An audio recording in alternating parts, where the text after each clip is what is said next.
Welcome back to Hashtag Sisters-in-Law with Barb McQuaid, Jill Winebanks, and me, Kimberly Atkins Stohr. Joyce is away, but she will be back next week. Let's get on to the show where we are going to be discussing the verdict in the trial of Hunter Biden, some Supreme Court rulings involving the abortion drug mifepristone and bump stocks, and other ways some of the Supreme Court justices have been making headlines. You know, there's a lot to get to this week. But first, I just wanted to ask, because we are recording this episode on Flag Day, and, you know, we may talk about flags a little more later in the show. It's been a big topic lately, and it made me want to ask you guys, aside from more Old Glory, you know, that's the flag that this day is about. What's your favorite flag to fly? Barb, I have an inkling that I know what your answer is, but why don't you tell us anyway? You know, I wish I weren't so predictable, but I do enjoy flying a Michigan flag on game days. No. It's kind of a thing in Ann Arbor. What a shock.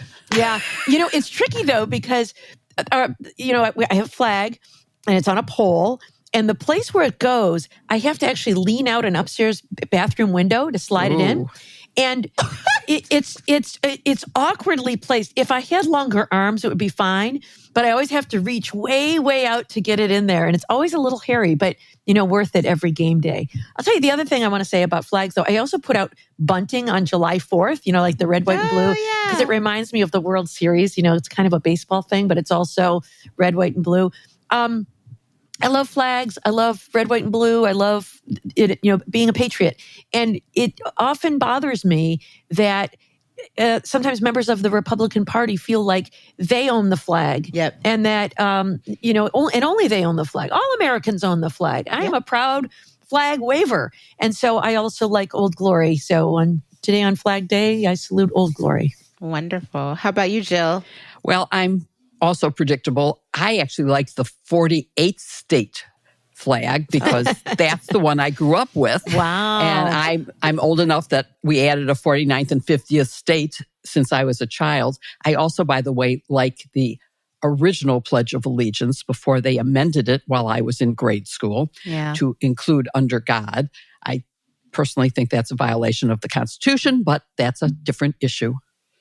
Yeah, you know, I think it's really interesting. I think most Americans don't know that under God was not original to the pledge, that was added. When was it? Like at the 60s or something like that? The 70s? It was before the 60s, I think. I was in grade school. Yeah. And was it a big controversy at the time, or did people just sort of accept it without much I think fuss? people just accepted it, but I didn't, and I was a kid. And I still felt like that's an imposition on people. I have friends who are atheists or agnostic. Totally. Yeah. And I remember, I think that's wrong. I remember some of my classmates, you know, had to, and what an embarrassment when you're a young kid, you're in elementary school and you have to say to the teacher, oh, my parents said I'm not allowed to say this because of this. You know, it really doesn't make it as inclusive as it ought to be. You know, I'm with you. I love the American flag. I think that it's important. You know, when I was in elementary school and we were all dressing up as historic characters, like the first or second grade, I remember I was Betsy Ross. I love it. Geeky. I love it. I loved it because I had like my mom, you know, she never lets any detail go away. So I had like a needle and thread, you know, like I was stitching this flag together. So adorable. Yeah. So that was totally me. But aside from that flag, you know, I grew up with that flag flying outside my family's house. We also had a second flag, which is the Marine flag. My dad is such a proud Marine. And to this day, he has the American flag and the flag for the Marines flying out in front of our home. So I have always been proud of that and proud of him. So Semper Fi. Oh, I love that. Very and now good. I feel bad that I didn't mention the Army flag, which I had in my office at the Pentagon with all the battle banners. That was a very cool flag, too. So thank you to the Army.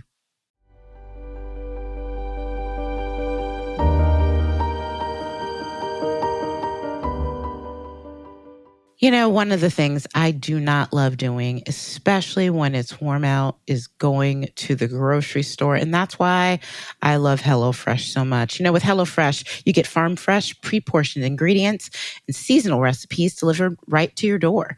There are no trips to the grocery store, no wasted ingredients, and no menu planning or grocery lists. You can count on HelloFresh to make home cooking easy, fun, and affordable. That's why they're America's #1 meal kit. Look, it's just time to stop staring blankly in the fridge, wondering what to make for dinner. Sometimes when I look in there, it's a sad, sad sight. But you can cut down on all that time you spend in the kitchen, like me, take it from me, and get back to enjoying the summer sunshine thanks to HelloFresh's quick and easy recipes. Every weekly menu features options that are ready in just 20 minutes or less. That's even quicker than delivery, and I do time my deliveries. So get ready to discover delicious seasonal recipes from HelloFresh's limited time Taste of Summer series. There are tons of family favorites like Old Bay shrimp and sausage or grilled steak lettuce wraps, along with many more. There's something for everyone. So I agree with both of you. And I love not just not having to go to the grocery store, but I love feeling like I'm in a restaurant when I pick out the menus for the week. I can go to a Mexican restaurant. I can go to an Italian restaurant. I can go to an American restaurant. They have menus for everything. And they also are great because they work with your schedule. Their plans are flexible, and you can change your meal preferences, update your delivery day, and change your address with a few taps of the HelloFresh app. Imagine how great it will be getting fresh seasonal produce that goes straight from the farm to your kitchen at peak ripeness. Just don't forget dessert, because those are really, really, really good. This week, I've had not just desserts, but I've had a wonderful pork taco recipe and a terrific vegetarian curry. And I am looking forward to one more this week. It's really great. Go to HelloFresh.com/sistersapps for free appetizers for life. One appetizer item per box while your subscription is active. That's free appetizers for life at HelloFresh.com/sistersapps, spelled APPS. You can also look for the link to HelloFresh, America's #1 meal kit, in our show notes.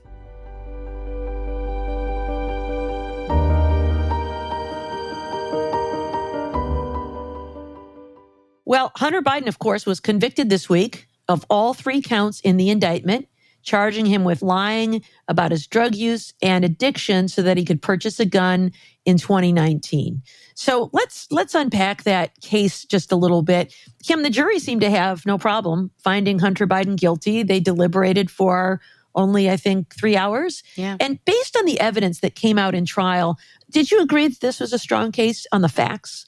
I thought it could be. I thought that it could go either way. Of course, the government had to prove not just that Hunter Biden filled out a form in order to purchase a gun while using drugs, but also that he intended to do so, which means it couldn't have been a situation where, you know, the person in the gun shop was sort of filling most of it out for him and he didn't fully understand it, that he didn't fully, he didn't know he was a drug user at the time. He didn't think he fit the definition. There's an intent requirement in there. So they had to prove that he intended to do that. And there was testimony, including, very difficult testimony from members of his family that said, basically painted a picture of someone who at that time was in the throes of a drug addiction. And I think that for the jury, including some of the members who said it was very difficult to hear that testimony, but that the fact remains that they believe that the government met their burden there. So I think so. I mean, I think there's a different question about whether these charges should have been brought. I think we need to remember that this was part of that plea deal we talked about a while ago, which would have resulted in these charges being dismissed and a deal on the tax charges that he faces in a trial that's still upcoming. That was signed off by his attorneys as well as prosecutors in the case, a Trump-appointed prosecutor initially before the special counsel was appointed by Merrick Garland. So yeah, I didn't think this was really a case that the prosecutors wanted to prosecute, but when that plea deal fell apart, it was what it was, and the jury convicted. Mm-hmm. Yeah, I agree with you. I thought the evidence was mostly pretty strong. You know, the defense was really trying to thread a pretty narrow needle there that at the moment, on the day he signed that document, he believed that he was in recovery and that he was not using and that he was not addicted. But they did have incidents of him using kind of just before and just after that. And so I think I don't disagree with this outcome. The jury seemed to have come to a verdict that's based on the evidence.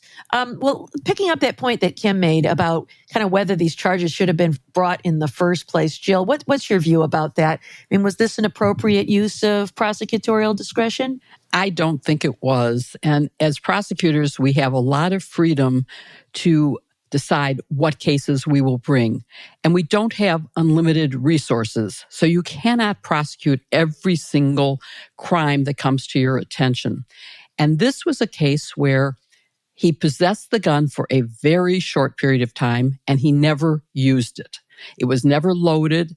It was never used in a crime. And all the other prior cases involving this violation involved a case where it was a second offense to the primary offense of using the gun.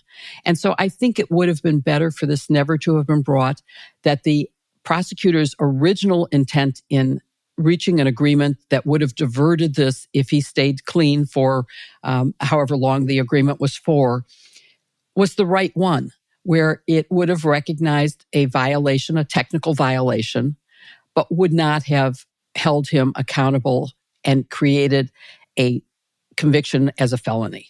So I personally think it should not have been brought. And I think the prosecutor, as Kim just said, the prosecutor didn't really want to bring it either. They wanted to resolve it through a plea agreement that kind of fell apart at the very end because of bad lawyering on both sides. Yeah, you know, that plea deal, it kind of seems like they were trying to have it a little bit cute where they wanted to get rid of both of these cases, really. But what was lurking in the background, I think, was this idea that it's possible that Hunter Biden could also be prosecuted under the Foreign Agents Registration Act. You know, since that time, we have seen the same special counsel's office indict an FBI informant, a Russian, who was the source of all that information about Hunter Biden's involvement in, you know, Russian affairs.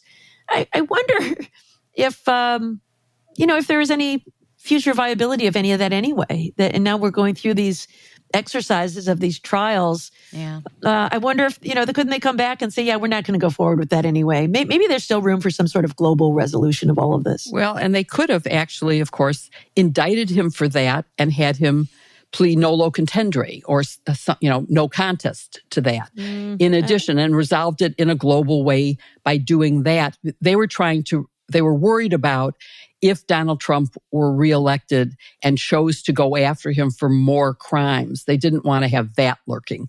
And that's an understandable concern, especially now with Donald Trump saying, I'm going after anybody who doesn't agree with me, and I'm going to go after my enemies, and I'm going to punish the Bidens. So I think it wasn't an unrealistic concern, but that's what really tanked the plea agreement.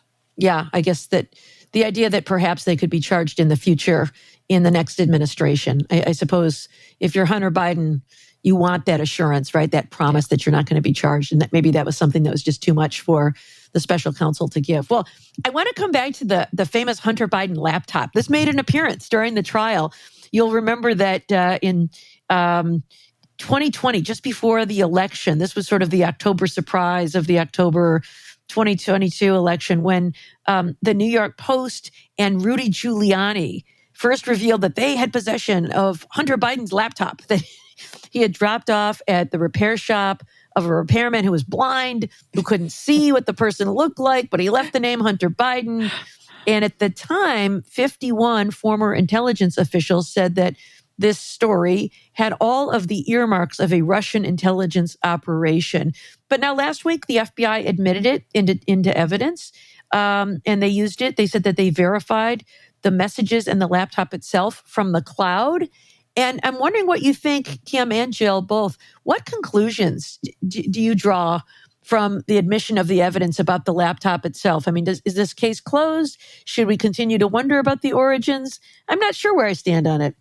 Yeah, I don't know, and I would definitely want to hear your views, both of your views as prosecutors. To me, I think about the fact that if the FBI had somehow gotten a hold of this laptop without a warrant, right, they couldn't have searched it without going through the same procedure that is necessary under the Fourth Amendment, right? And if they seized it illegally, it could not have been admitted into evidence. That's, plain basic Fourth Amendment principles. But because it was procured in a different way, I guess the rules are different. I do worry that this sets a precedent for this kind of misinformation to come out and then be able to be admitted into evidence. And that sort of gives Russia what it wants, right? I don't know. What do you guys think?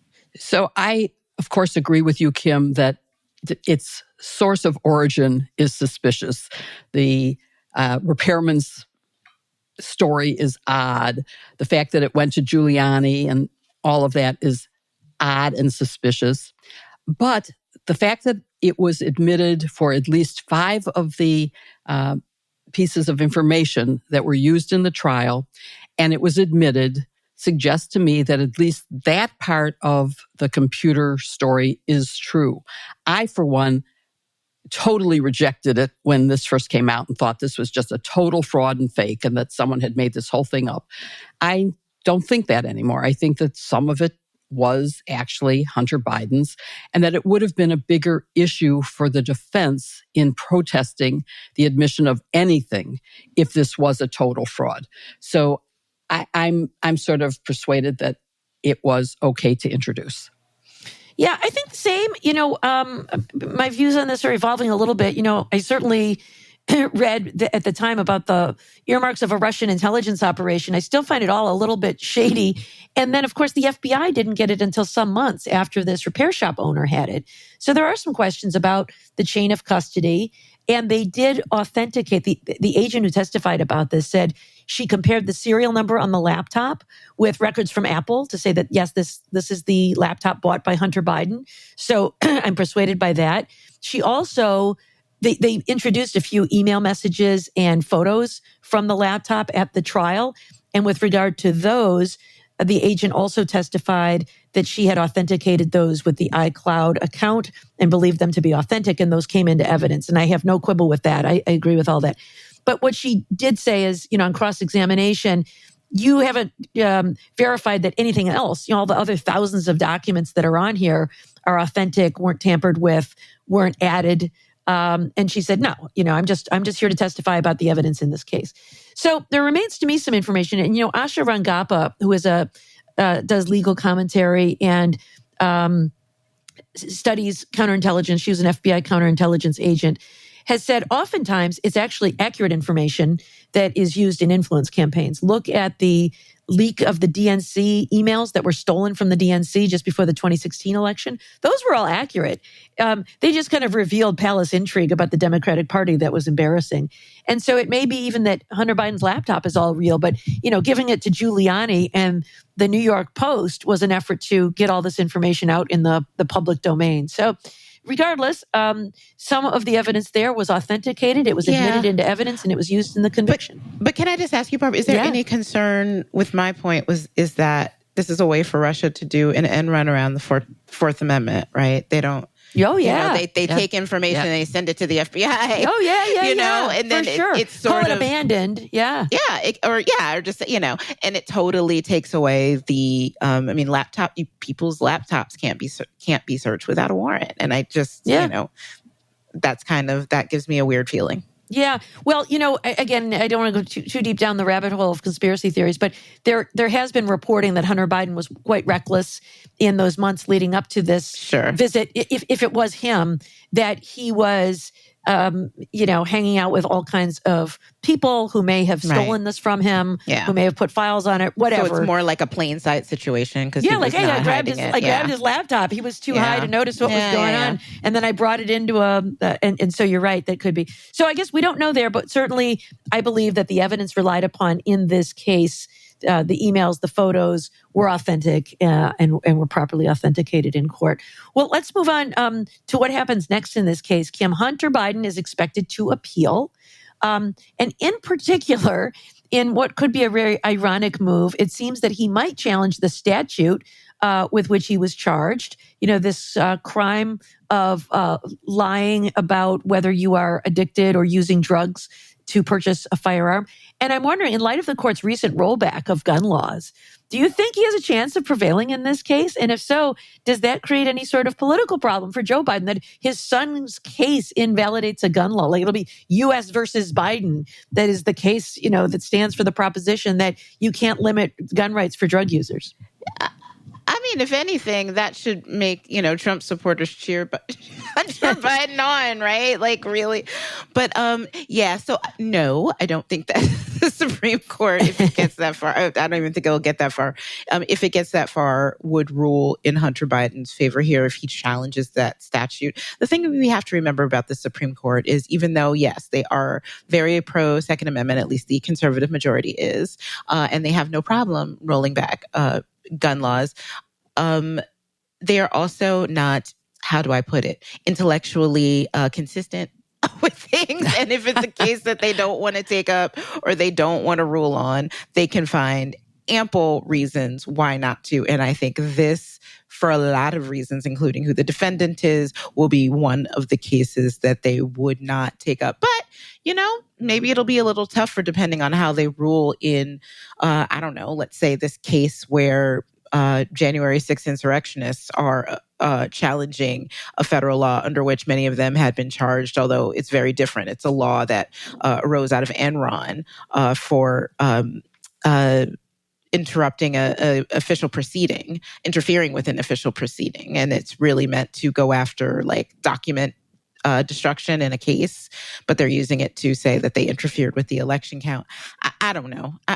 They're not consistent, so they can do what they want. I'm going to say no. I love your phrase, intellectually inconsistent. Yeah, Such a kind way of putting it. But, I have a slightly different feeling about this one because, we do have a case coming up about domestic violence users being barred from having guns. And so it would be in the same pattern as that. Yeah. But this is really a crime of lying on a government form. It's not the underlying challenge, although obviously you wouldn't be lying if the underlying challenge to drug users having guns were invalid. Maybe it wouldn't work. But I think that does make a slight difference here, that it's the crime of lying, not the crime of whether you can own it or not, have a right to it. Yeah. Well, let's talk about what's happening next, Jill, which is sentencing. That'll occur in a few months. I took a stab at calculating the sentencing guidelines, and I got 15 to 21 months. But, that is for the whole statute, regardless of how it's offended, or how it's violated. And so for a first-time offender with no violence who disposed of the gun within 11 days of obtaining it, didn't use it, all those things you mentioned earlier. My guess is his sentence will be less than that. To me, the real problem with this conviction for him is that if and when he's convicted of the tax charge that's pending against him in California, he will no longer be a first-time offender. And that's where he might see some significant prison time. What are your thoughts about prison time in this case and in that next case? So I agree with everything you said, which is that this case is one that would likely, for anyone not named Biden, not carry any jail time, and certainly not more than a few months jail time at the very, very most. But it could have consequences for the California tax case. And that's why I think there may be some pressure on actually both sides, but certainly on his side, to reach a plea agreement in that case so that he doesn't face jail time as a repeat offender. That's a serious consequence of this conviction, no matter what happens on sentencing. Even if it's minimal, it's still a conviction that could affect the sentencing the second time around. Yeah, I think so too. Now, President Biden has said he would not pardon Hunter Biden. And then he was asked a very good follow-up question is, well, what about would you commute his sentence? Which is a good follow-up because those are two different things. And he said no, which I think is a very good commitment to the rule of law. Yeah, Barb, I think that may be a little harsh saying that that's the rule of law because commutations, are intended for, first of all, pardon, you have to have theoretically served your full sentence before you can be considered for a pardon, whereas commutation is an act of mercy. And I think that a former drug user who has resumed a stable, honest life may be someone who deserves a commutation. And especially if he gets a harsh sentence that would not be justified in this case. We've all talked about all of the factors. He didn't use the gun. He had it for a very short time. I do think that there's lots of reasons why a commutation would be in order from any president, not just the father of the defendant. Can I take an opposite view, Jill? Sure. I disagree, especially because of the moment that we are in. And I think that's what President Biden realizes. I wrote a column this week, actually, that talked about the different reactions between Donald Trump after his own conviction in Manhattan and Joe Biden after Hunter Biden's conviction in federal court. And the fact that he said, I love my son, you know, my family will always be there for him, but then also said that he would not consider pardoning or commuting that sentence is because he is stating that he respects the jury, he respects the court system.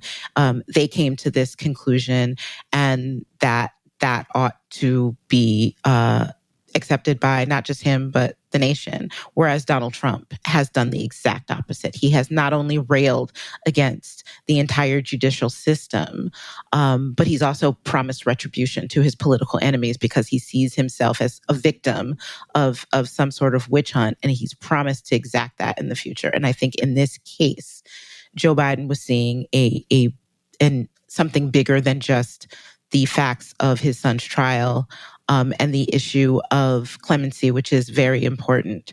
Also Hunter Biden is someone, yes, first of all, I don't think he's going to get a very lengthy sentence. I can, we can come back to this discussion if I'm wrong, but he's somebody who too had every benefit. I mean, Abby Lowell was his attorney. Not everybody can hire Abby Lowell. Like he had, every privilege and advantage going into this trial that a lot of people who I think are very, very worthy of commutations and other clemency don't have. That's one reason why it matters. So I'm not sure that this is the the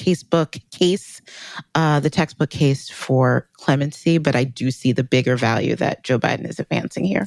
So Kim, I agree with everything you said, and I think our difference is a semantical one. And that is, Barbara was talking about the rule of law. You're talking about the political. No. I'm talking about the rule of law. I am talking about the acceptance of rulings by our judges as accepting them and respecting them and serving as an example of how you can accept and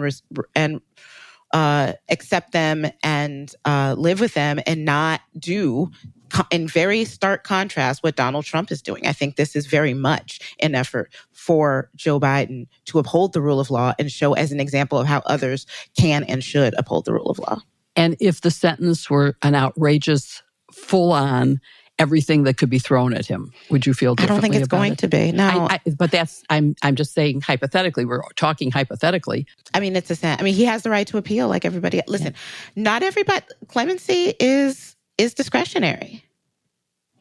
It's a discretionary thing. And so long as there was not a miscarriage of justice, if the sentence is within the sentencing guidelines, if there are no appealable issues, no reversible error, I don't see how his decision not to commute is against the rule of law. I don't. Yeah, I'd like to see Joe Biden fulfill his statement and stay out of it. And I'm sure not just for politics, but because of his character, he will do exactly that.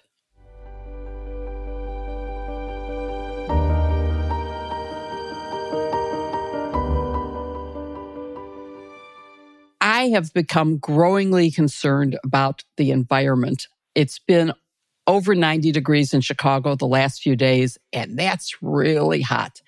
And did you know that you can save the planet by using Blueland? Your dishwasher detergent pods are almost always wrapped in plastic.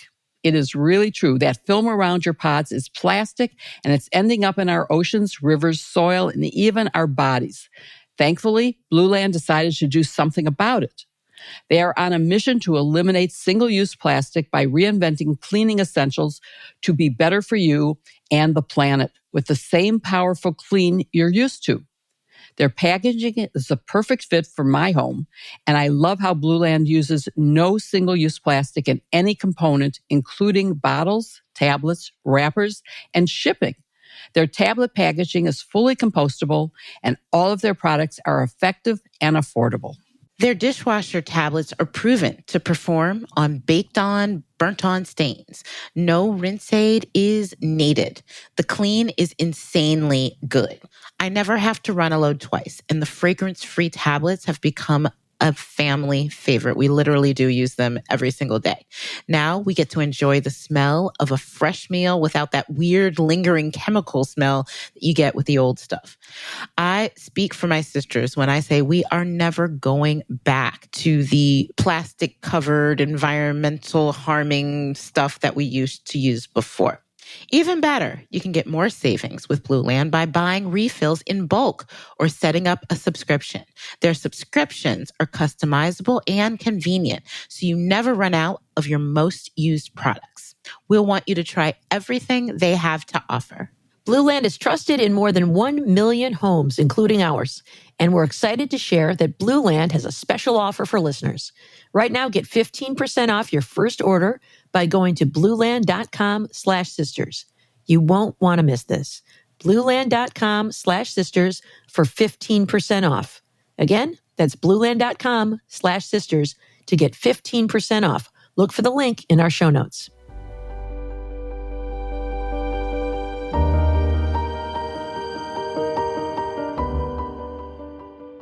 This week, we had two very significant decisions from the Supreme Court as we await some other really significant ones. And I want to talk about those two this week. The first was on mifepristone, which was a unanimous decision. And Barb, I want to start with you because the decision was only a few days ago. I just very briefly set the stage for what happened so that any of our listeners who didn't catch up on it in the last day or two will know that, but also talk about what's at stake, what the precise issue was. Mm-hmm. Well, a group of doctors in Texas brought a case challenging the FDA's approval of mifepristone, which, of course, is one of the drugs that is used for medicine-based abortions. This is different from surgical abortions, and it has become one of the most common ways that abortions are achieved today. They filed a lawsuit saying that, well, what if someday mifepristone fails? And as a result of that, a pregnant person finds themselves in an emergency situation and they come to the hospital. And what if I happen to be on duty that day? And what if no one else is around? And so I, despite my conscientious objection to performing abortions, am forced to perform an abortion. That would be a violation of my rights. And so therefore, we are challenging the legality of this drug and the FDA's approval of it. They filed it in Amarillo, Texas, where there's only one judge, a judge who made his career as an abortion opponent. So they knew that by filing the case there, they would draw this judge. And not surprisingly, he ruled in favor of the plaintiffs, this group of doctors. It was appealed to the Fifth Circuit Court of Appeals.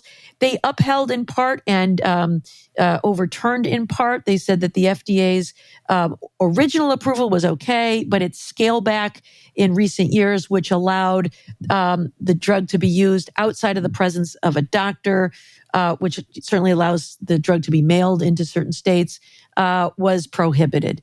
And so the case was, the Supreme Court issued an injunction, meaning status quo was kind of on hold, meaning that mifepristone remained available until it could decide the issue. And that is what brought this case before the Supreme Court. So, and I want to point out that the original approval was in 2000. And one of the reasons the court rejected challenging that was it's just too late. You can't challenge in 2020 24, something that happened in 2000, and the speculative nature which you've highlighted. And so let's talk about, first of all, Kim, I want to ask you about your theory about why the chief assigned the opinion to Kavanaugh. I know you have a theory, but you haven't shared it yet. Yeah, so it was a unanimous decision with one concurrence from Clarence Thomas, going on about associational standing, which we don't have to get into here, but it's a unanimous decision. So how opinions are assigned when one comes out is the Chief Justice, if he's in the majority, he assigns the opinion to someone in the majority, and he can assign it to any of them and also himself. And if he is not in the majority, the senior most justice in the majority assigns the opinion again to himself or herself or to any of the other justices. So since this was unanimous, the Chief Justice could have assigned this to anyone. He could have assigned it to Jackson. He could have assigned it to himself. He could have assigned it to Alito. But he assigned it to Kavanaugh. And it made me wonder, that's really interesting that in a case, yes, it's about standing as a procedural issue is what they agreed on. And that was what the ruling was on. But that he would assign the case that keeps an abortion drug available to Kavanaugh, someone who was in the majority in Dobbs.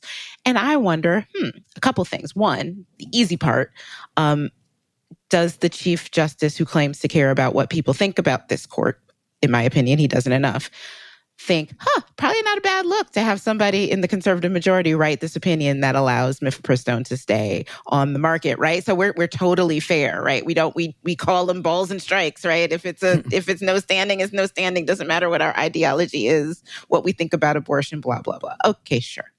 Then I think also the way this opinion was written doesn't take too much time on issues like, the wisdom of leaving decisions about how a drug is approved or administered to the experts at the FDA. They didn't really get into that administrative law kind of issue, right? It's sort of really focused on who can bring a case, who suffers that injury. So if he had given it, I don't know, to Kagan or Sotomayor, they may have gotten into that. Maybe that's not the kind of opinion that he wanted. But also the fact that it was so narrow, it really just said these plaintiffs don't have standing. Didn't really talk about who might. That it doesn't entirely close the door, to somebody else bringing a challenge. I'm not sure that's the reason, because I think the less high-profile cases like this that come to the court, in the eye of the Chief Justice, he's fine with that. I don't think he's calling for another one. There's certainly others in the majority, the conservative majority, that would call for somebody else to challenge this.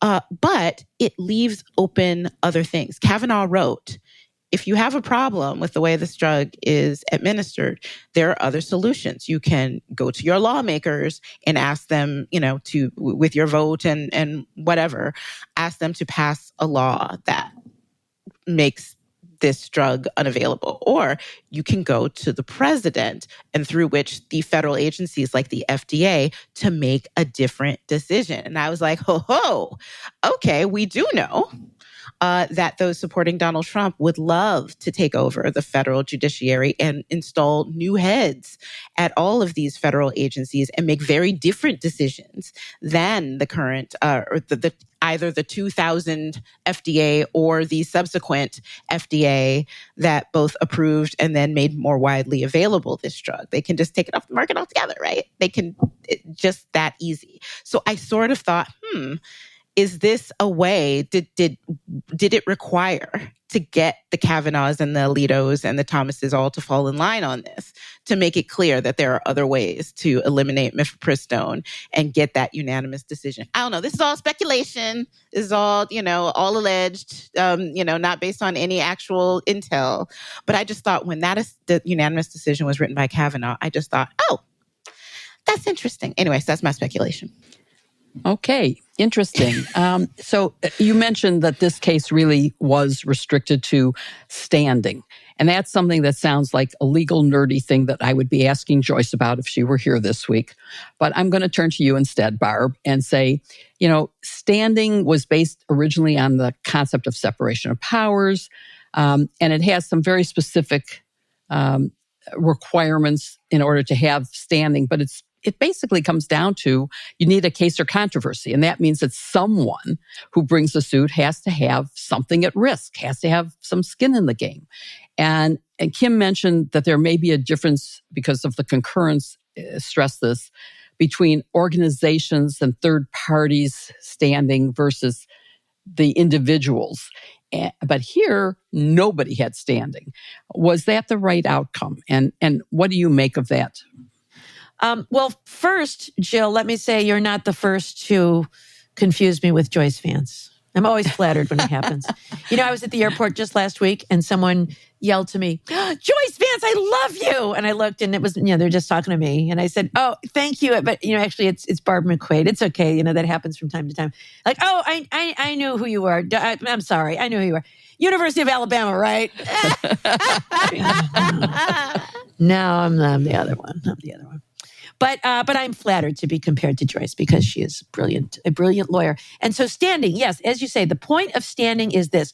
Courts just can't take any matter that anybody decides to bring to them because they have a bone to pick. I'm angry about this, this gun issue or something like that. They have to have a real case or controversy, which means that I have either suffered a real loss or I am positioned to suffer a real and tangible loss. And as you say, it comes from this idea of separation of powers, that the legislative branch is designed there to write the laws and the executive branch is there to execute the laws. And the court is just there when somebody has a real dispute to decide that dispute and interpret the law. And so to permit a case and make a decision when there is no standing would be an overreach by the court. And so in this case, I do believe it was the correct result. In fact, I was a little alarmed that the case got as far as it did, that the Fifth Circuit and the trial judge found that this group had standing. Because as I said, when I answered your earlier question, it is so speculative that any one of these doctors would ever find themselves in a situation where they actually had to face this, moment where they had to perform an abortion. As Justice Kavanaugh pointed out, Texas has a law of conscientious objection, that if you say, I do not want to perform an abortion, you don't have to. So there's really no scenario under which one of these doctors would find himself forced to perform an abortion. And by the way, while we're talking about this for a minute, let's just compare the rights at issue here. So on the one hand, you've got a woman who wants to end a pregnancy and finds herself in dire circumstances in a medical emergency.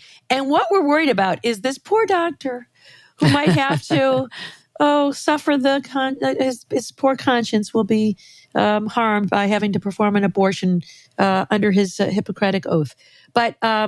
But yeah, 9-0, unanimous decision. All of the justices here agreed that these doctors did not have standing. And they did make a point, too, about individuals versus associations, because this was an association of doctors. And they said associations only have standing if their members would have standing. So in some ways, one kind of stands in the shoes of the other. And so the court, I think, was quite correct in saying that this group did not have standing in this case.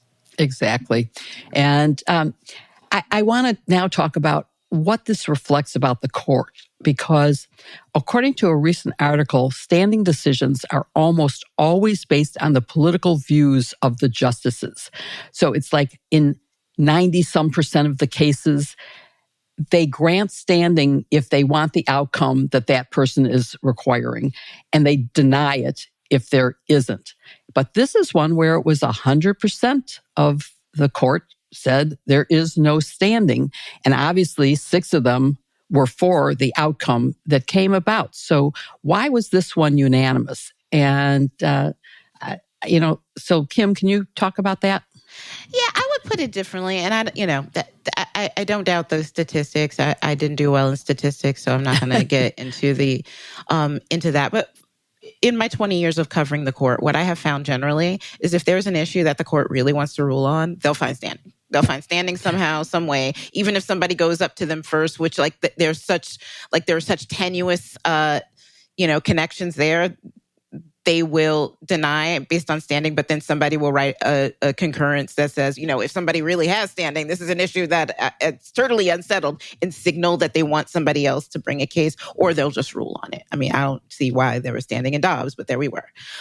But when they don't want to rule on an issue, standing is a really convenient way, if possible, to avoid doing so. And I think in this case, it was the latter. I think because of the really, really tenuous connection of these plaintiffs, as Barb pointed out. And I think for what they were asking for substantively on the merits was crazy. I mean, they were asking this Supreme Court is no fan, as I mentioned, of the administrative state. And it's not that they are looking to protect the judgment of those in federal agencies, even though they should.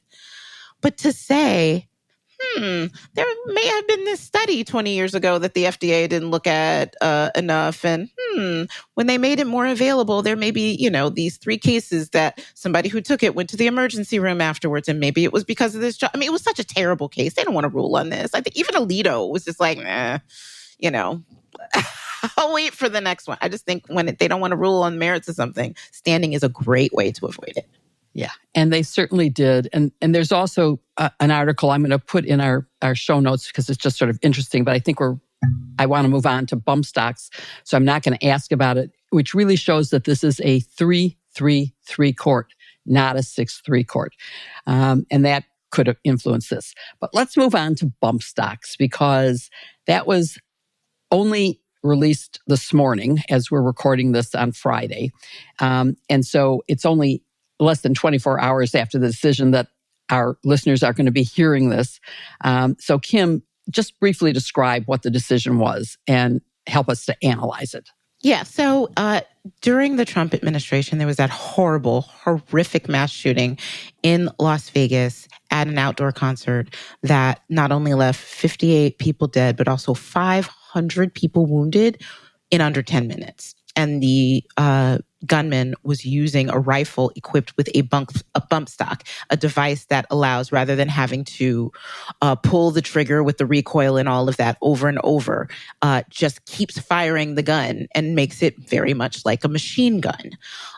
And so the public at that time cried out for something to ban bump stocks. Now, I remember at the time covering this, most gun enthusiasts, like NRA members, like people who had the Second Amendment tattooed to their forehead, said, I don't know what a bump stock is. I never heard of a bump stock. I don't have bump stocks. I don't need bump stocks. This is not something that is needed. This is not something that most gun owners even knew existed, including federal regulators who didn't have a regulation for this. So Donald Trump was like, listen, if he's like, if Congress passes a bump stock ban, I'm in on it. And I think that Republicans can back this in this case. And the NRA was just like, yeah, you know what? We don't really like bump stocks either, but why don't you do this? Why don't you pass a regulation? Have the Department of, what's ATF stand for? Alcohol, tobacco, and firearms. Pass a regulation that basically says, you know what? Bump stocks are basically machine guns because they're turning it into, under the language, you pull the trigger once and it fires multiple rounds. In federal law, that's a machine gun, and you can restrict them. They're basically all but banned. And so they did that. Well, somebody had a bump stock, got it taken away from them as an illegal machine gun, sued ATF, saying that it was unconstitutional to ban because this isn't a machine gun. And the Supreme Court said, right, it's not a machine gun. Like they put themselves, this is an opinion, 6-3, with Clarence Thomas authoring it. And I encourage you to read it because Clarence Thomas put himself in place of ATF and read the statute and said, no, for all of these reasons and how this bump stock works, this is not a machine gun. It's clearly not a machine gun. So we're going to get to some of the things that you mentioned, Kim, including about people not knowing what a bump stock was and that they might own it. We'll get to that later, as well as the dissent. But Barb, before we get to that, one MSNBC analyst said, this case shows we are a country based on common law, but not common sense. And that was because of how the court defined a machine gun, including a majority opinion that had diagrams and drawings, graphics of a bump stock, which, I mean, I don't know how unusual it is to have graphics in a Supreme Court opinion, but this was maybe the only one I know about, except for maybe a patent case. But it also raised the questions, and Kim alluded to this, of textualism versus originalism. And the textualism means you're faithful only to the actual words in the statute. And originalism means all you care about is what did they intend? And of course, the court can use either depending on how they want it to what result they want. But can you tell us, because I know you've talked about this on MSNBC, about the legislative history and the intent to get Al Capone, and that a machine gun was banned, which I don't think we mentioned in the beginning. Machine guns are illegal. And it's just a question of whether the bump stock made this other semi-automatic a machine gun. So, Barb, you want to talk about that, please? Yes. So, what the statute says is that it prohibits machine guns. And as you mentioned, Jill, this was a law passed in 1934 in response to the violent gangland crimes that were being committed by people like Al Capone, where they used machine guns. Chicago, and I have to There you go. And to wipe out huge groups of people, because by pressing the trigger one time, it fires in rapid succession. Something like 90 shots a minute or something. You can just, spray a room. And so in an effort to keep those out of the hands of civilians, a law was passed that prohibits the possession of machine guns, which is defined as any weapon which shoots, is designed to shoot, or can be readily restored to shoot automatically more than one shot without manual reloading in a single function of the trigger. And so what Justice Thomas here says is, as you said, he shows all these diagrams to explain how it works. And he says, well, it isn't, even though the finger isn't moving, the machine is rapidly moving more than once. And so it's not really right to say that it's a single shot of the trigger, because the bump stock causes the trigger to continuously fire. And so therefore it does not meet this definition. But, as Kim has mentioned, Justice Sotomayor takes the completely opposite view in her dissenting opinion, where she says, the classic, if a bird walks like a duck, talks like a duck, sounds like a duck, it's a duck. And she even said, this is not a hard case. Justice Thomas looks at the function of the weapon, but what Justice Sotomayor looks at is the way a human uses it, which is, of course, what matters here. And so the way a human uses this now is, as long as you have your shoulder pressed against the butt of the gun, that's the bump stock, and you pull the trigger one time, it's going to fire like a machine gun. And so going back to what you said about legislative history, textualism, originalism, what did these words mean as they were defined in 1934? What they were trying to do is stop somebody from having this incredibly powerful weapon that could spray people with shots, 90 shots in a minute, by restricting access to this gun. And so I think that what Justice Thomas does is, as I said today, if you squint, maybe you can see it, that there's a difference here. But certainly in 1934, they didn't know what a bump stock was, but it is a device that, using the language of the statute, makes it readily restored to shoot and automatically. And I think that this absolutely meets that definition, whether you look at it through the text or the original meaning or the legislative intent, however you slice it. It seems to me that bump stocks make semi-automatic weapons into machine guns, which are prohibited under the law. Yeah, I also think that is interesting, Barb, because the dissent, Sotomayor's dissent, mentions the Las Vegas mass shooting that was just so horrific. I think that's one reason why Alito came in with his concurrence, and it's just like, okay, yeah, it just for all intents and purposes, a bump stock does turn a gun into a machine gun. I think we can all agree upon that. But you know what? I didn't write the text of the statute. I just have to interpret the text of the statute. If you want a different statute, ask Congress, give you a different statute. This is the one we got. But yeah, of course it's a machine gun. I mean, that just says to me, Eve Thomas's analysis was too kooky for Alito. Think about that. Like Alito was just like, we don't have to go into all that, but it's not in the statute. It's a great point, Kim. And Barb, I think you're 100% right when you say no matter what standard you use, no matter what interpretation method you use, this is one where they got it wrong on everything, because both the text and the intent and the original intent cover this exactly. This is what it was intended to prohibit, and this doesn't do it. And Kim, you're right. It should have. And even Alito recognizes that. But there's another element to this case that's worth delving into, and that is, what does it mean for the future decisions of administrative agencies? Because this is another example, to me, of the Supreme Court disemboweling administrative agencies and saying, hey, go to Congress if you want to change this. Then you have to go to Congress and have them rewrite the law. Whereas it was the intent of creating these agencies to give the expertise in those agencies the right to make these kind of regulations. So I want to ask both of you to comment on that. Yeah. I mean, listen, we're waiting for this Chevron decision, right? The one that could roll back the ability of not just the SCOTUS, but all courts to give deference to an agency's interpretation of a statute, as opposed to the court coming in, as Thomas did in this case, and totally substituting his own judgment in place of the one in the agency. This decision tells me we don't even have to wait for Chevron. We know what Chevron is because they're already doing it, right?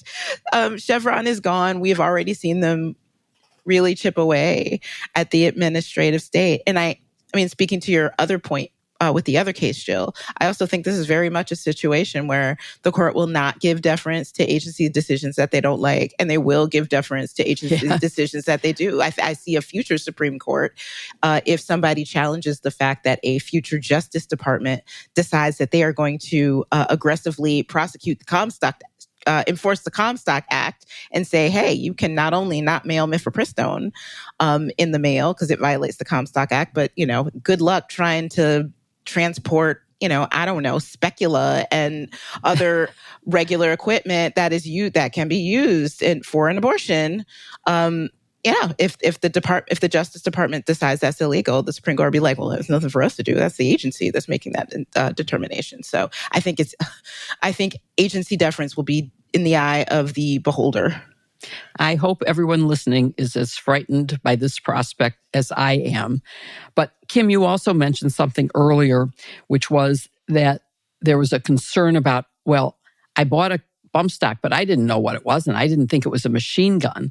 And the conservatives in the opinion sort of expressed a concern that it wasn't classified as a machine gun originally, and so someone could be prosecuted for a crime they weren't aware of. Does that seem like a valid argument, Barb? No. Oh, sorry. Ignorance of the law? Both of you. Go ahead, Barb. In unison. Go ahead. No. Ignorance of the law is no excuse. Right? Where is this concern when it is a drug offender? Yeah. Where is this concern when it is, somebody committing any other kind of a crime, right? It's just, but guns, good grief. Why, gas, someone could be charged with a crime for having a bump, thinking it was innocent that they had their bump stock. It was a family bump stock. We bring it out at all the family gatherings, the good old bump stock. And How even this the be plaintiff illegal? in this case, he wasn't going to jail. He just had the bump stock taken away. Actually, he voluntarily gave it up, I believe. He turned it in after this because he wanted to sue. That was his whole point. He didn't get some felony rap for it. Right. It was just like, you can't have that.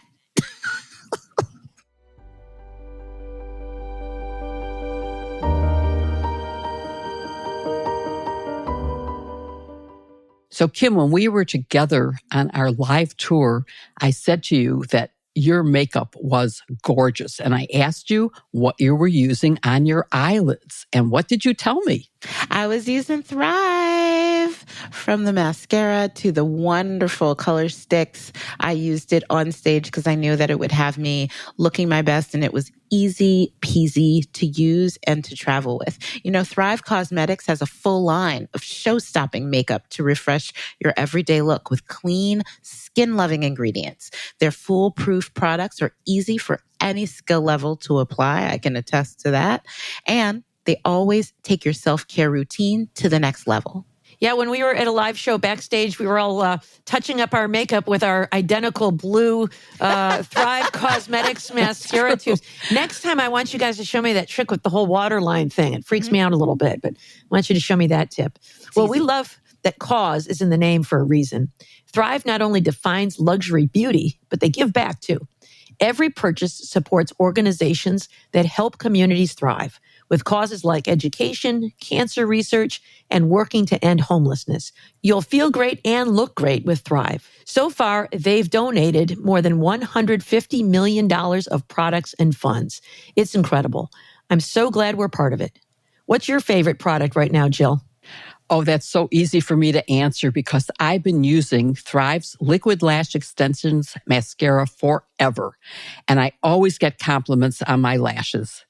It's getting to be a weekly occurrence, but even better is it never flakes and it comes off without that black, gooky under eye mess that you get with other mascaras. The secret lies in its unique formula that creates tubes around each eyelash to lengthen them. And it thickens them too. Plus, it's filled with nourishing ingredients that support longer, stronger, and healthier looking lashes over time. I never want to take it off, but when I do, it is easy to remove. All it takes is some warm water to slide right off with no smudges afterwards. You must try it. Thrive has so much more to offer, so refresh your everyday look with Thrive Causemetics, luxury beauty that gives back. Right now, you can get an exclusive 10% off your first order at thrivecausemetics.com/sisters. That's Thrive Causemetics, CAUSEMETICS.com/sisters for 10% off your first order. You can find the link to your perfect daily look in our show notes.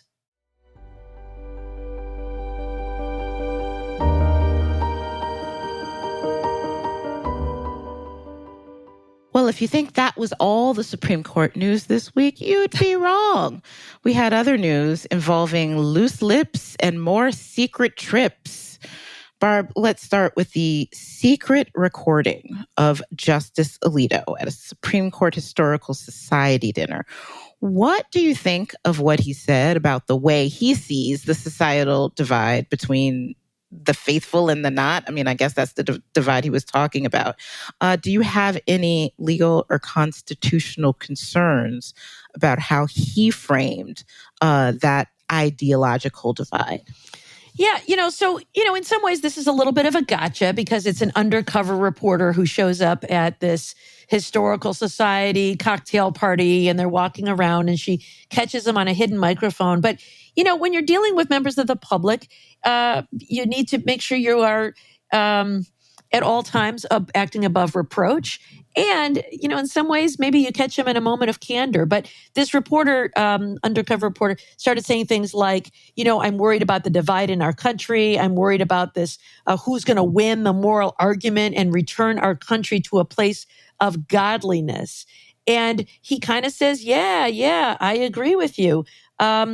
It takes sides in this agreement and agrees that we need to win and be a place of godliness. So to me, that suggests something that expresses a view bringing religion into the work of the court. And lest you think we're nitpicking, Justice Roberts got the same treatment. She went over to the Chief Justice and asked kind of the same questions about being a Christian country. And he said just the opposite, like, oh, you know what? I don't take sides. I'm a justice. Sometimes these cases come before us. What about our Jewish and Muslim friends? We have to think about them too. So that's the way you do it. And so I do think that when Justice Alito lets on that he does have this view that there is this divide in society and that he's on the side of godliness, I think that suggests that he is not acting at all times independently in his role as a justice of the Supreme Court.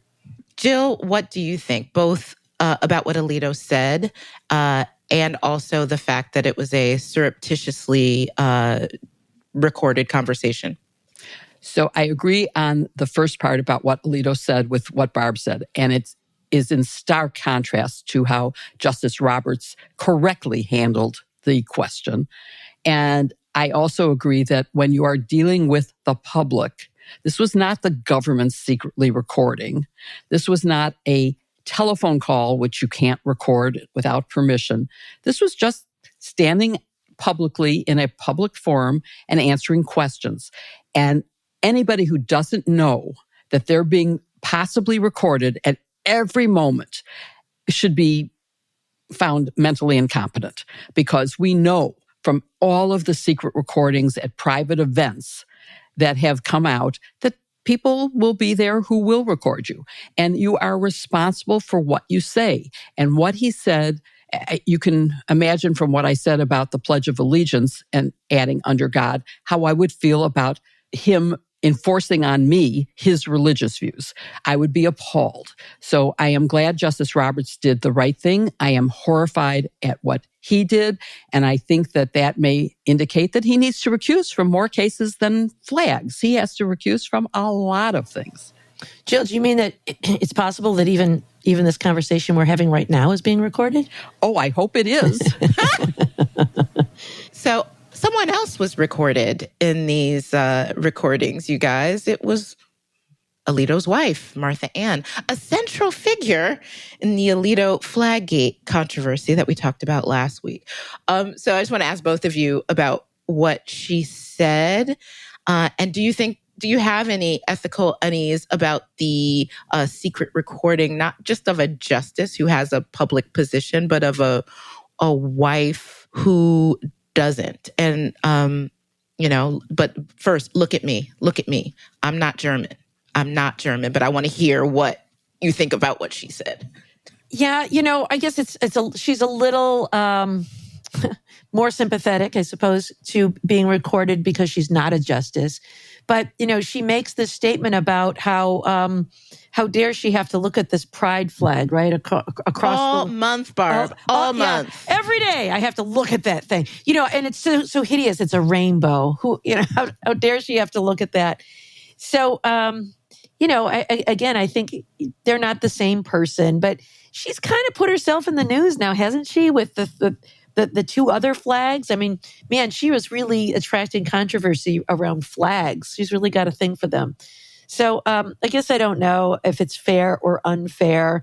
She herself is not in public life. It is her husband who is in public life, and she is entitled to have her own views and her own opinions. But man, you would think that in light of all that's been happening, she would just be on better behavior, because they all have a responsibility to try to uphold public confidence in the court. And every time you go spewing some opinionated views like that, I think it does undermine public confidence in the court. I don't like her opinion. I don't agree with her opinion, but I suppose she has a right to say it and express it in a way that's different from that of her husband. Yeah, I'm sort of on the fence about this. I mean, you mentioned the fact that she injected herself into this controversy. That literally includes the fact that even though it wasn't reported for 4 years, she got into a verbal dispute with a reporter, asking her about this flag thing. Bob Barnes from the Washington Post, she runs out and after he came to their house in 2021 to ask about the flag, she goes and raises a gardening flag and says to Bob Barnes, "Is that better? Are you happy now?" To me, if we're applying, New York Times v. Sullivan standards, that sounds like injecting yourself into a controversy to me.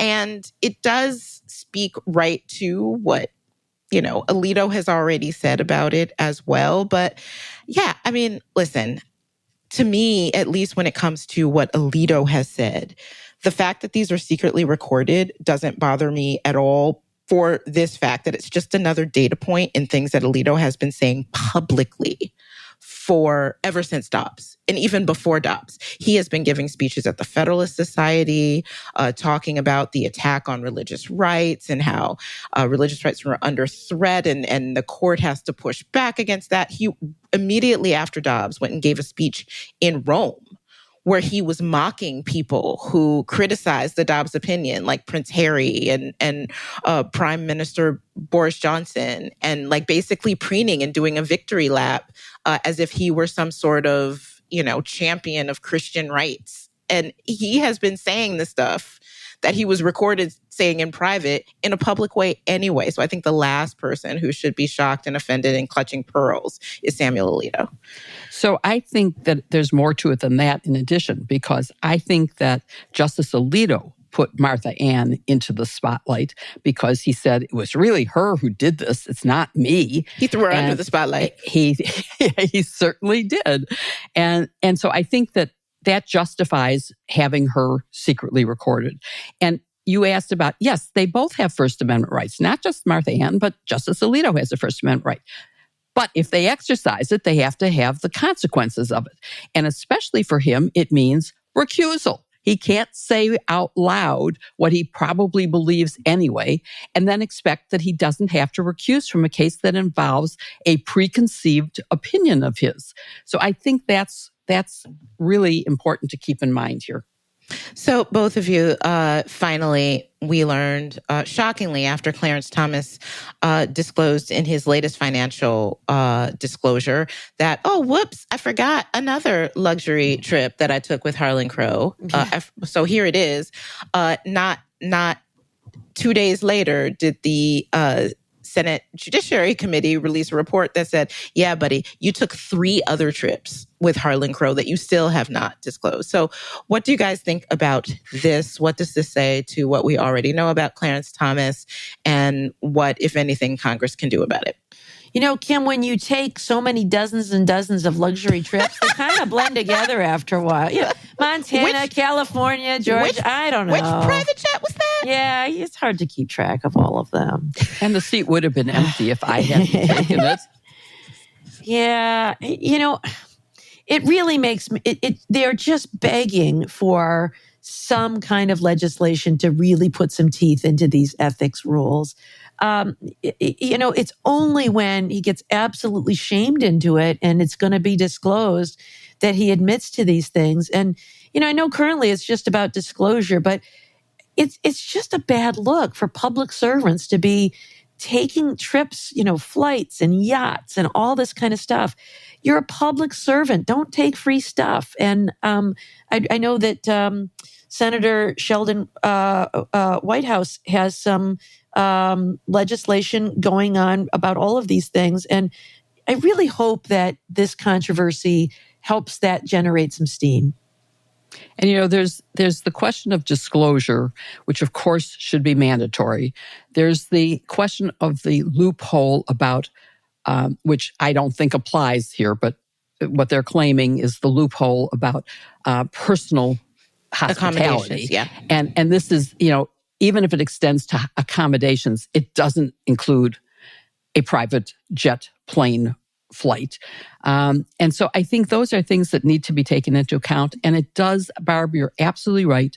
We need legislation that makes it enforceable that these ethics standards, not just transparency, and transparency is only important because it means that you then know what cases someone should recuse in, but also what are the tax consequences? Have anybody found out how he reported these gifts worth millions of dollars? Did he pay taxes on them? I sort of don't think so. And so I think that's something that a legitimate Internal Revenue Service should be looking at as to whether or not there are tax consequences and a tax violation that is a crime. I wonder if he's going to say it was Jenny's fault. She made me do it.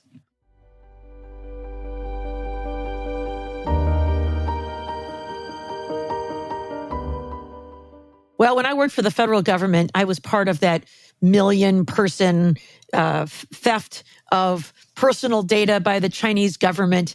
And as a result of that, I have always been extra careful about my personal identification information. And so we here at Sisters-in-Law are fighting back. We are thrilled to partner with Aura. Aura is an all-in-one online safety solution that protects you by controlling what information about you and your family gets sold online without your consent. Data brokers are legally required to remove your personal information if you ask, but they make it extremely difficult. Aura automatically and regularly submits opt-out and takedown requests on your behalf, reducing robocalls, telemarketing, phishing text messages, and junk mail. Aura offers a suite of tools to protect you and your loved ones, including real-time alerts on suspicious activity, computer virus protection, a VPN, a password manager, and even parental controls. It's a comprehensive online safety solution that provides every tool you'll need in one place. That's not all. Aura also monitors identity theft, financial fraud, and other online threats before they happen. With Aura, you can rest easy knowing that someone is looking out for you. Aura even scans the dark web to look for your email addresses, passwords, social security numbers, and other sensitive information.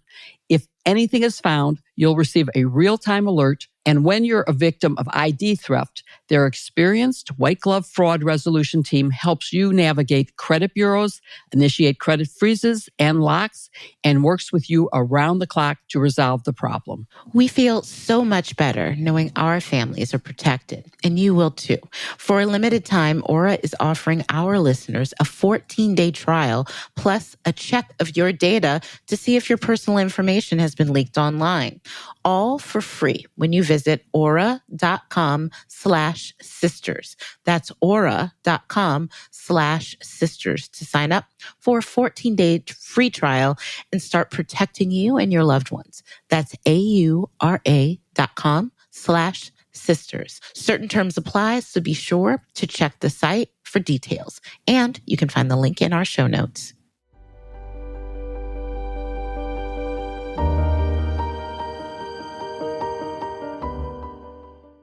So you know what time it is. It's time for our favorite part of the show, which is questions. If you have a question for us, please email us at sistersinlaw@politicon.com, or you can tag us at #sistersinlaw, which is how we got the name, at any of your social medias. And if we don't get to your questions, keep a lookout on your social medias, although I'm just on Threads. I don't talk to my ex anymore.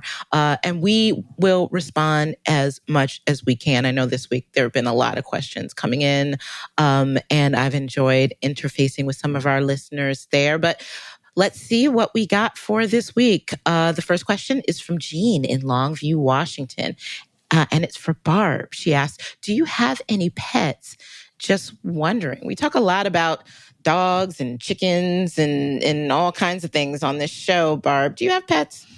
I do not, sadly. You know, I have a house full of people with allergies. And so we are sadly a petless home. But, you know, we raised 4 kids in our household, which was kind of like having wild animals around.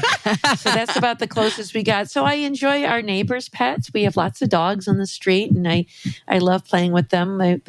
They come by and visit with us. I've never met a dog I didn't love, and it's wonderful. But no, I have to enjoy the pets of my friends because we don't have any of our own. But share your photos of your pets. I do love looking at pets. They make me laugh. They make me smile. So send your pictures my way and fill that void in my life. You know, it's funny. You talk about allergies. I have to take 2 allergy tablets year round because I'm 1,000% allergic to Snickers, but I don't care. She stays. I'll just medicate myself. Wow. That's love.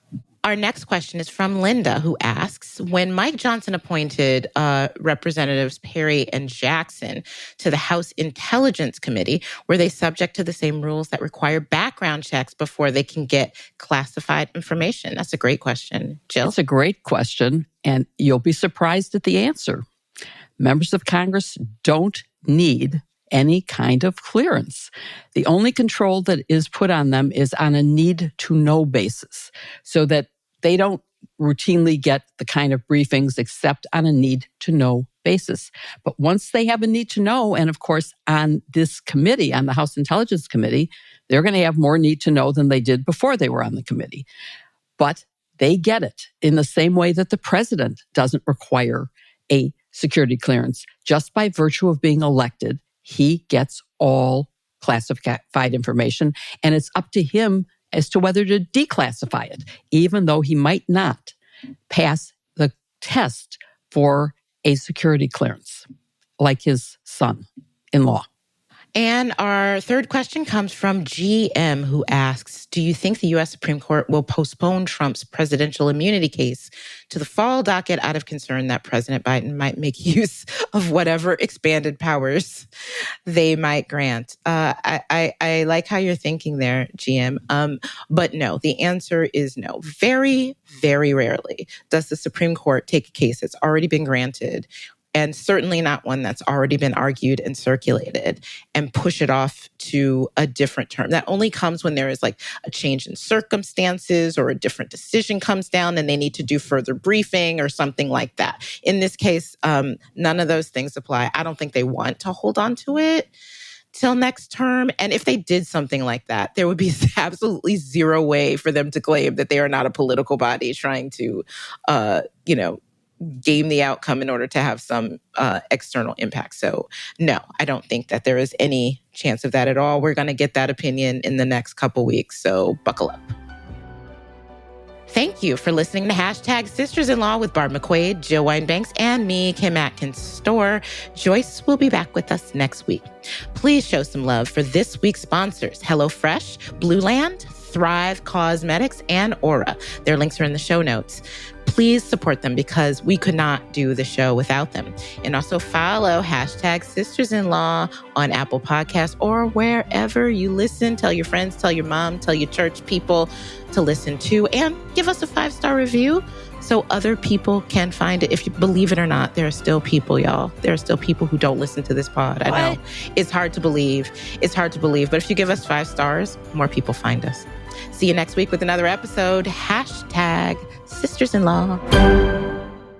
Jill, have you seen that documentary about, what's her name? Martha Mitchell? Yes. She was a hoot. I mean... She absolutely was. She was a hoot. The only time I met her was after Watergate. There was a counter gridiron event because the gridiron at the time would not admit women. And so a lot of people, government officials who would have otherwise attended, as well as journalists, had a carnival, basically. And there was a lot of weird stuff going on. Elliot Richardson was selling a doodle that he did, and for an extra money, he would personalize it to you. Martha Mitchell was making midnight phone calls to whoever you paid her to call. What? So that was really a great one. That's fantastic. I was selling. That's the first cameo. Yeah, that's old-fashioned. It was fantastic. Cameo. I was selling kisses with Dan Rather. The two of us were selling kisses. That was our way to raise money. Yes. Wait, here's a job I never knew about that Jill had. Prostitute.